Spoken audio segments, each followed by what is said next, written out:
And the Congress manifesto for the 2014 elections, which was released on March 26th, Wednesday, is largely an agglomeration of old ideas and antiquated promises. It lacks any big, bold ideas, any blue sky concept that could radically propel the economy towards a high growth path or help it make it more inclusive as an economy. It doesn't deal in specifics.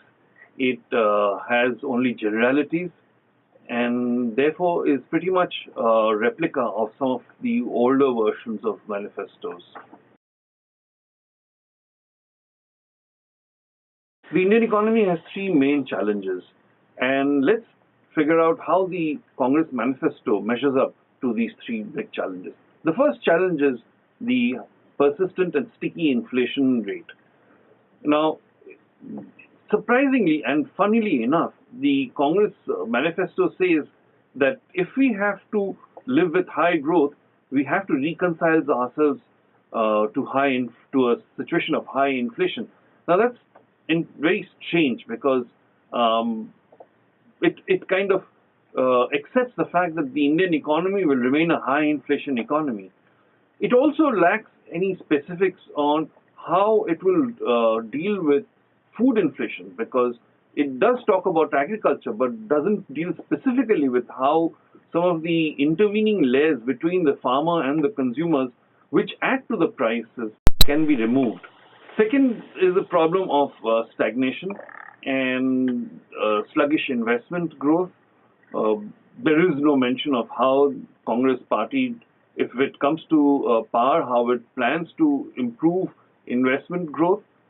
There are no clear signs of what it wants to do. There are no specifics.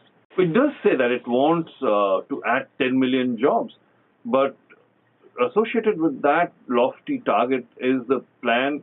There is no associated plans on how to increase the savings rate, because without an increased savings rate, you can't have an increased investment rate. And unfortunately for India, the savings rate has been dipping over the past few years, primarily as a result of high inflation. People have moved their savings to physical assets like gold or property.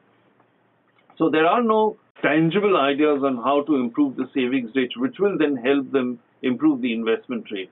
Finally, there is a fragile external finance situation. Current account deficit has been a source of worry and anxiety. It has improved in the past couple of months, but there are no signs that it's likely to remain so.